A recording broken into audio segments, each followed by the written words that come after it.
people, this guy, listen, all this is going to get back.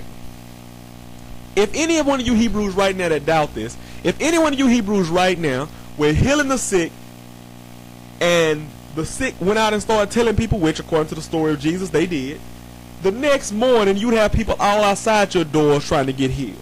It's the same thing with those phony fake pastor, you know, those dog and pony shows they be doing, where they be having people go up there talking about they healed and laying hands on them and knocking them over, whatever, right? So you know for a fact that if you're in a Pharisee type role, or with the Sanhedrin, dealing with the Sanhedrin, you're definitely gonna make sure that any potential threats to your stability to function as a priesthood is gonna be addressed. So Jesus is healing people, walking on Shabbat, you know, working on Shabbat, doing all kinds of things, violating laws, doing all kinds of things. And here's the deal, and telling the people that he's the Messiah, etc., etc., etc. Well, you know, that he's the one, he's the Son of God, and things like that, or insinuated rather. And his disciples doing the same thing. And you're telling me there's no way possible that Paul wouldn't have known this guy. Okay, there's no way possible.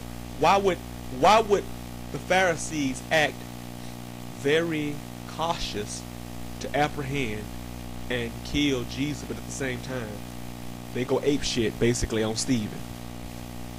Stephen didn't have a damn chance, according to the story. They bum rushed him. They said they rushed into him and ran into him with one accord. They bum rush. That's called a bum rush. If you ever better stopped at a light and a bunch of bums rushed to wash your window, that's called a bum rush.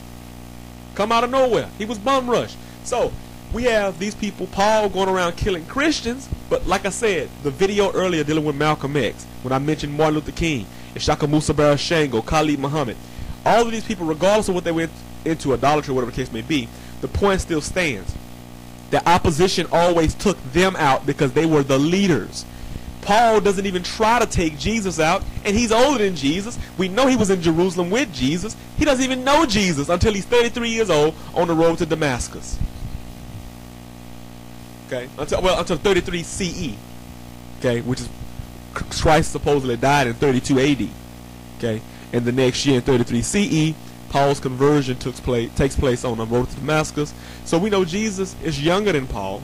We know Jesus went to Jerusalem. We know Jesus was doing all these miracles and signs, and hundreds of people, thousands of people were following him. But Paul don't even know who the hell this dude is, but he knows who Stephen is. Okay? That doesn't make sense. That's like going back, Malcolm El Hajj Malik Shabazz, Malcolm X still being here today, but at the same time, as opposed to killing Malcolm, just starting to pick off people in his congregation. Or instead of trying to assassinate Elijah Muhammad, instead just killing people in his organization.